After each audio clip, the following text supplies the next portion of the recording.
Hello friends, welcome to Sanket Group of Coaching. I am Sanket Purohit. My YouTube channel name is also Sanket Purohit. Today we are going to continue your chapter number 13 of science, that is why do we fall ill. Today we are going to see disease and its causative factors, then what are the symptoms of that diseases, what are the types of diseases, what are the causes of diseases, and last but not the least we will be seeing infectious and non-infectious causes. Now before we I start explanation, as you all know, I am again telling you I am not going to read word to word, but your each and every topic with detailed explanation will be covered up. So now disease and its causative factors. So disease refers to any condition. मैंने आप लोगों को कल ही आप लोगों को उसका definition दिया था कि डिजीज क्या है. Disease which disturbs or modifies the normal functioning of living organism, उसको disease बोलते हैं. Disease refers to any condition that disturbs or modifies the normal functioning of the living organism. Disease may occur due to one of the following factors by the combination of the following factors. किस किस factors की वजह से आप लोगों को disease हो सकती है. One is environmental factor, which is climate and mall nutrition. Climate की वजह से क्लाइमेट चेंज होती है, ठीक है. अभी देखना, गर्मी से सीधा सर्दी हो जाता है, टेम्परेचर हाई से लो हो जाता है, तो लोगों को सर्दी खांसी होना एक नॉर्मल सी बात हो जाती है, तो वो क्लाइमेट की वजह से होता है. दूसरी चीज माल न्यूट्रिशन. माल न्यूट्रिशन मीन्स आप लोग प्रॉपर बैलेंस डाइट नहीं लेते हो तो डिजीज होने के चांसेस होते हैं. Then specific infective agents such as worms, protozoa, bacteria, fungi, viruses. तो एक इन्फेक्टिव एजेंट्स की वजह से आप लोगों को ये बीमारियां हो सकती है. Then certain inherent defects of the organisms, that is generic जो होता है, ठीक है, आपके पेरेंट्स में होगा और आपको होता है वो जेनेटिक एनोमाइल्स. एंड देन डिसइंटीग्रेटिव, ठीक है, या डीजनरेटिव डिफेक्ट्स. डीजनरेटिव डिफेक्ट्स का मतलब होता है malfunctioning of organs with age, ठीक है. कुछ सर्टेन पीरियड के बाद घुटने काम करना बंद हो जाते हैं, पैरों में दर्द रहता ही है, हाथ पैर में भी बहुत ज़्यादा वर्कआउट करने से भी दर्द होता है. तो ये चार फैक्टर्स की वजह से आपकी जो नॉर्मल लाइफ है वो थोड़ी थोड़ी, तो आपके जो नॉर्मल ऑर्गन्स है वो थोड़े थोड़े क्या है, वो फंक्शनिंग ऑफ लाइफ को डिस्टर्ब करते हैं. तो what are those four factors? One is environmental factors, which includes climate and malnutrition.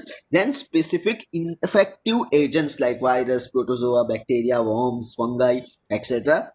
Then certain genetic anomalies, मतलब जो अपने पेरेंट्स से इनहेरिट करते हो आप लोग. And lastly degenerative defects, that is के एज के साथ आप लोगों के ऑर्गन्स जो है वो धीरे धीरे क्या होते हैं, पुअर हो जाते हैं, जिसकी वजह से आप लोगों को ये आपकी बॉडी में ये डिजीज देखने को मिलती है. Now symptoms of the diseases, क्या सिम्टम्स होते हैं, ठीक है. Each organ system of our body has specific organs to perform particular functions. आप सबको पता है हमारी जो पूरी बॉडी है सेल से बनी है, वो कॉम्बिनेशन ऑफ सेल्स टिश्यू बनता है, and then combination of tissues organ system बनाता है.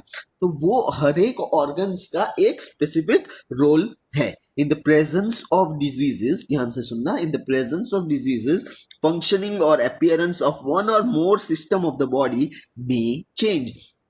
जैसे कि एक नॉर्मल कफ एंड कोल्ड हो जाता है, तो every now and then you will be having a complain of headache और सो ये जो नॉर्मल से एबनॉर्मलिटी के और जाते हो आप लोग, उसको हम लोग बोल सकते हैं कि in presence of disease the function or the appearance of one or more system of the body may change. This changes give rise to symptoms and signs of the diseases. और ये चेंज की वजह से आप लोगों को पता चलता है कि आप लोगों को कौन से सिम्टम्स है, कौन सी बीमारी हो सकती है। नाउ सिम्टम्स का डेफिनेशन क्या है? तो symptoms is nothing but symptoms of disease are indications that we feel as being wrong और अनयूजुअल, सच एज कोल्ड, ठीक है, जैसे मैंने बोला कोल्ड कफ जिसको बोलते हैं, headache, lose motions, etc. They indicate that there might be any disease, but they do not exactly indicate what the disease are. So आप लोगों को कई बार ऐसी कंप्लेन्स होती है, कफ हो गया, कोल्ड हो गया, ठीक है, फीवर आ गया, थोड़ा बहुत हेडेक होने लगा, लूज मोशंस होने लगे, ठीक है, तो आपको सिम्टम्स पता चलने लगे हैं कि ये सिम्टम्स है, लेकिन कौन सी बीमारी के सिम्टम्स है वो पता नहीं चल सकता है। देखो हेडेक के बहुत सारे सिम्टम्स होते हैं, मतलब बहुत सारी डिजीज हेडेक से हो सकती है, जैसे लाइट माइग्रेन हो गया, ठीक है, या कुछ ऑफिस स्ट्रेस की वजह से हो सकता है, या आप लोगों को नींद ना मिलने की वजह से भी हेडेक हो सकता है। तो एग्जैक्टली डिजीज आपको पता नहीं चलेगी, ठीक है। तो मैंने जस्ट एग्जांपल दिया कि हेडेक में रेयरली मीन मेनिंगिटिस और it may mean just official stress और एनी अदर डिजीजेस, ठीक है। ऑन द कॉन्ट्ररी, ठीक है, और भी बहुत सारी डिजीज साइंस जो होते हैं, science and symptoms give more definite indications of the presence of particular diseases which helps the doctors or you can say physicians to diagnose the diseases.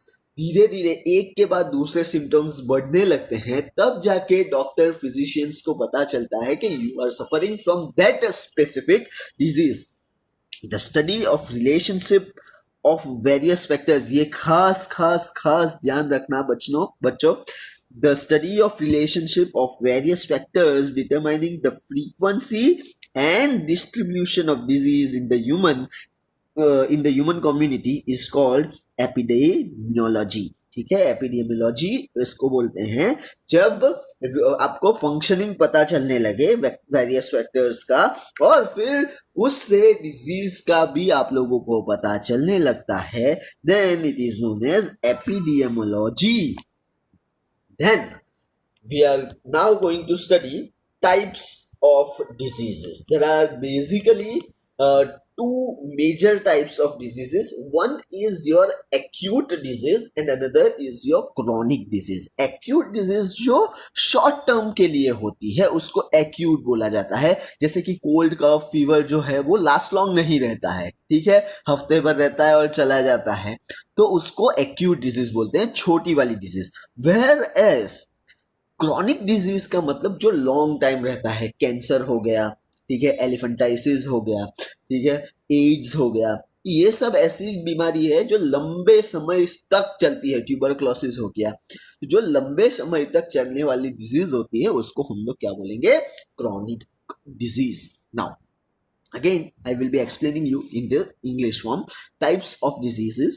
The disease can be broadly grouped into congenital and acquired diseases, ठीक है, congenital and acquired diseases, anatomical or physiological abnormalities when present from the birth cause congenital diseases. एनामोटिकल मतलब जो body के anatomical जो है वो क्या है आपके बॉडी के पार्ट्स में, और फिजियोलॉजिकल मतलब जो फिजिकली स्ट्रेस होता है, वो एबनॉर्मलिटीज कहाँ से पता चलती है? जो बर्थ कॉज से होती है उसको हम लोग बोलते हैं कंजेंशियल डिजीजेस, जैसे कि कलर ब्लाइंडनेस, ठीक है, रात के बाद देखना बंद हो जाता है, हीमोफीलिया वगैरह।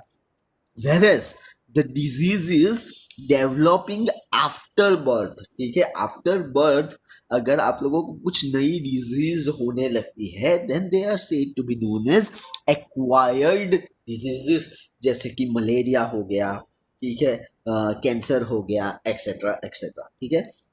And depending on this two duration of infection, disease may be following of two types, जैसे मैंने बताया, one is acute disease, another is chronic disease. Acute disease जो शॉर्ट टर्म के लिए होती है, जैसे हफ्ते भर के लिए जो डिजीज होती है हम लोगों को, और तुरंत हम लोग रिकवर होके we start our normal routine life, तो उसको एक्यूट डिजीज बोलते हैं। क्रॉनिक डिजीज जो लंबे टाइम तक डिजीज चलती है, दवाई का असर भी धीरे धीरे होता है, या कैंसर या एड्स वगैरह। एड्स का तो आज तक अभी भी वैक्सीन नहीं बना है, स्टिल वो डिजीज आपके अंदर रहती है, तो उसको हम लोग बोलते हैं क्रॉनिक डिजीज। ठीक है, again in English acute diseases, these are the diseases that last only for very short periods of time, thus they do not cause long term harmful effects on human health.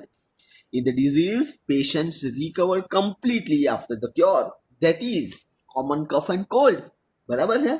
whereas chronic disease की अब मैं definition बोलने वाला हूँ, these are the disease which last for a long time, even as much as lifetime, and cause drastic long term effects on human health, that is example अगर मैं दूं तो एलिफेंटाइसिस। एलिफेंटाइसिस किसकी वजह से होता है? Cause by a worm. ठीक है, एक वॉर्म होता है जिसका नाम है फिलेरियल वॉर्म, उसकी वजह से एलिफेंटाइसिस होता है, जिसको हम लोग हिंदी या गुजराती में बोलते हैं हाथी पगो। जो आपके पैर होते हैं, ठीक है, वो एकदम एलिफेंट के जैसे पैर हो जाते हैं। फिर कैंसर आ गया, एड्स होता है। AIDS means HIV positive virus, human virus, जो आप लोगों को दिखाई नहीं देता है, लेकिन बॉडी जो है धीरे धीरे धीरे आपकी वेट लॉस होने लगता है। In this kind of diseases patient does not recover completely. ठीक है, सो ये हो गया आपका acute and chronic diseases. Next, chronic disease and poor health.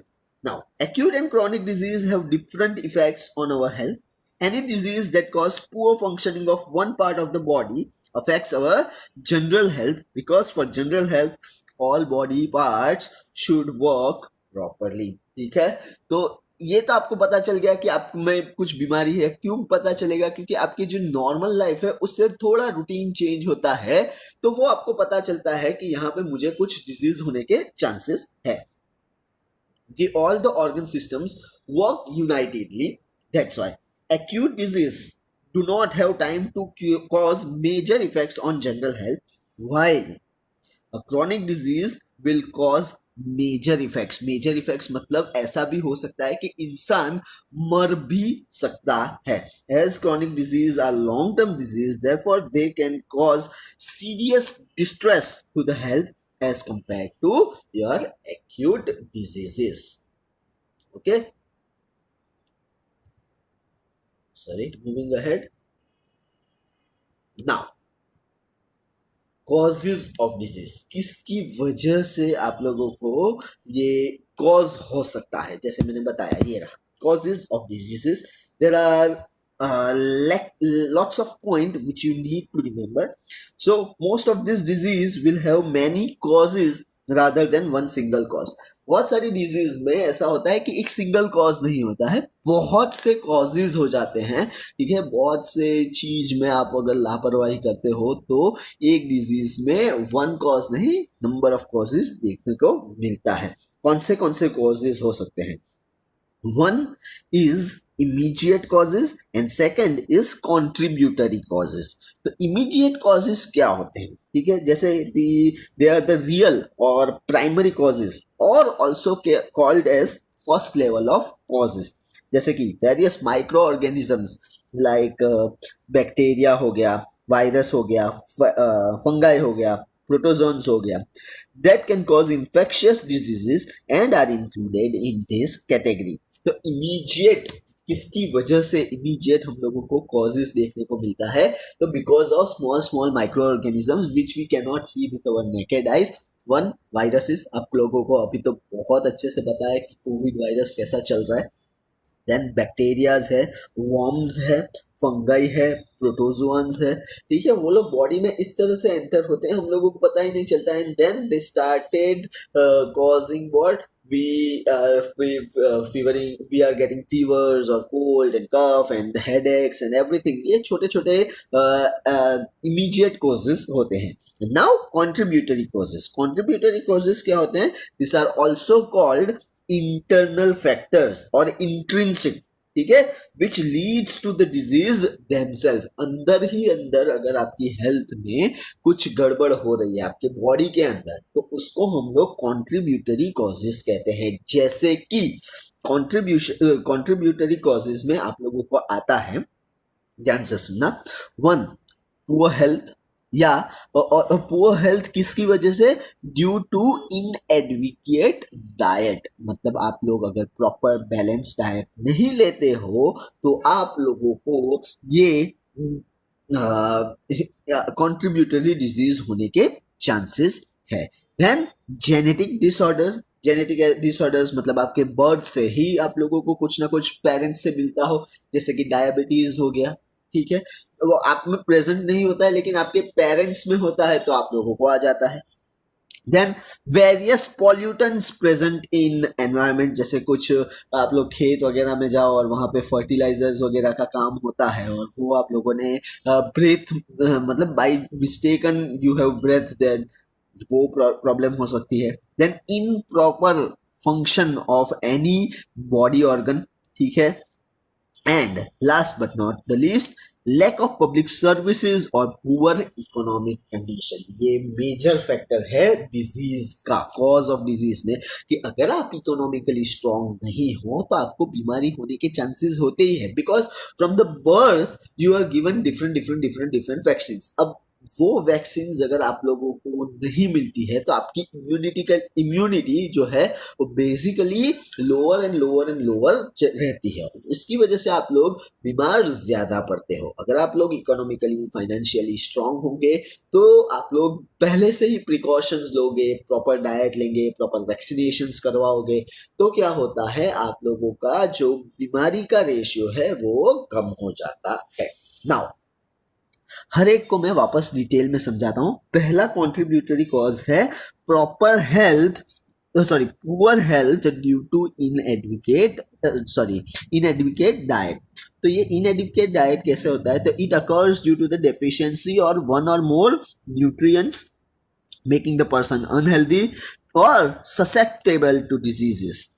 For example kwashiorkor, ये एक डिजीज का नाम है, ठीक है, क्वाशिकॉर, a nutritional deficiency disease occurring due to the low protein diet। अगर आप लोग अपने डाइट में प्रोटीन्स नहीं लेते हो तो ये बीमारी होने के लिए की चांसेस है, क्वाशिकॉर, ठीक है। So lack of good nourishment cause second level of cause of disease. Then genetic disorders, जैसे मैंने बताया, this are present since birth, pass down from parents to the offsprings, जैसे कि हेमोफीलिया, ठीक है।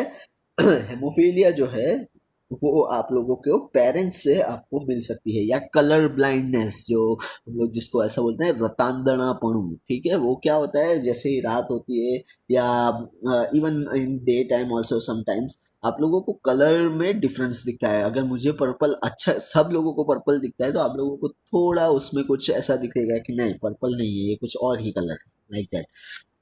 Then various pollutants present in environment, तो pollutants in air जैसे कि कार्बन मोनोऑक्साइड हो गया, मतलब जो भी ये स्मोक वगैरह जो प्रोड्यूस होते हैं इन एयर हो, वाटर हो, सॉइल हो, also contribute in causing diseases. जैसे मैंने आपको बताया example, intensive use of nitrate fertilisers can cause मिथेम sorry just a minute, like methaemoglobin, ठीक है। तो नाइट्रेट फर्टिलाइजर से ये मैथीमोग्लोबिन होने के चांसेस होते हैं। Next, improper functioning of any body organs, तो ये भी एक कॉजेज है, कॉन्ट्रीब्यूटरी कॉजेज, जिसमें हम लोगों को non communicable diseases, non communicable मतलब जो छूने से नहीं फैलता है वैसे, ठीक है, non spreadable disease like diabetes, जैसे मैंने बताया, blood pressure, heart disease are due to the malfunctioning of body organs. और ये सब भी आप लोग अगर ये डायबिटीज या ब्लड प्रेशर या हार्ट डिजीजेस आप लोगों को कैसे होंगे? Again if you are not doing proper workout या exercise, if you are not having a proper balanced diet, if you are eating junk foods, cheesy foods, paneer is good, but still if you daily eat cheesy food, junk food, breads without exercises, and if you have obesity means if you are overweight, then ये chances ये होने के chances होते हैं।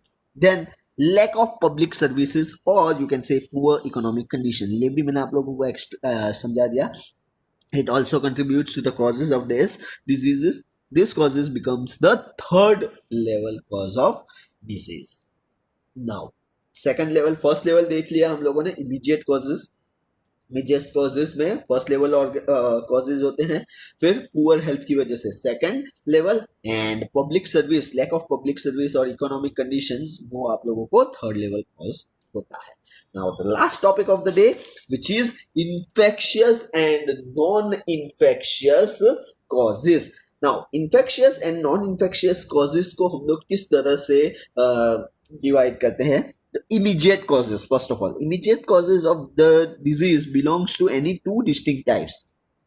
One of the group of disease is caused by infectious agents, mainly microorganisms. What are those microorganisms? Like virus, fungi, protozoans, worms, वो सब की वजह से. As the microbes can spread in the community, so the disease caused by it also spreads. As you all know, COVID-19 कैसे spread हुआ है, ठीक है? एक बार अगर स्प्रेड होना स्टार्ट हो गया तो वो पूरी कम्युनिटी में फैल जाता है. तो माइक्रो ऑर्गेनिजम्स जो इमीडिएट कॉजेज है उनको बोलते हैं. And hence the disease, this kind of disease are known as infectious disease. और infectious disease में मैं अगर आपको एग्जांपल दूं तो one is typhoid as well. Typhoid जो है वो बैक्टीरियल इन्फेक्शन है. कोविड, ठीक है, कफ, कोल्ड, ये वायरसेस जो है जिसकी वजह से पूरे कम्युनिटी में स्प्रेड होता है, ठीक है.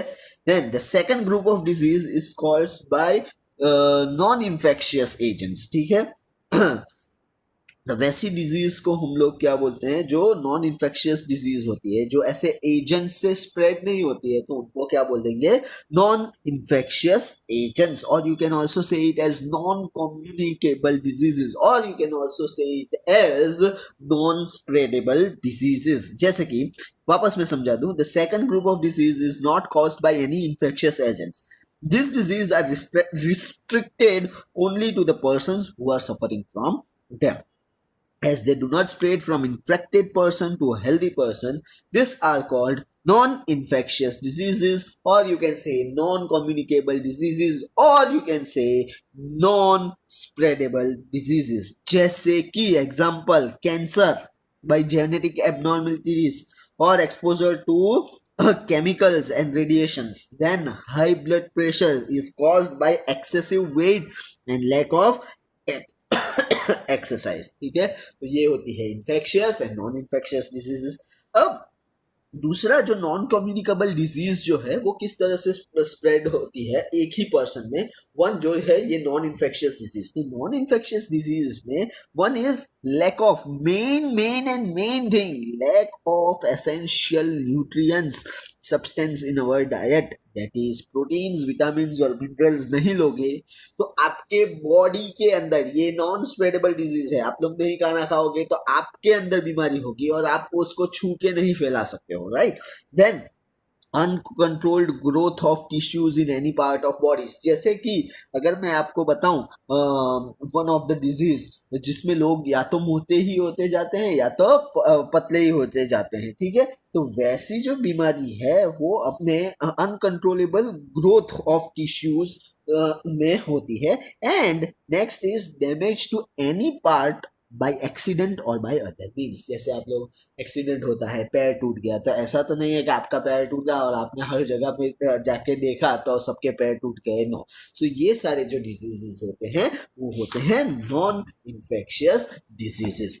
तो मैं एक पूरा चार्ट के हिसाब से बोलूं तो डिजीज जो है, ठीक है, डिजीज जो है वो दो हिस्सों में बटी जाती है, कंजेंशियल डिजीज एंड एक्वायर्ड डिजीज. मतलब आज का पूरा रिकैप मैं आप लोगों को समझा दूं.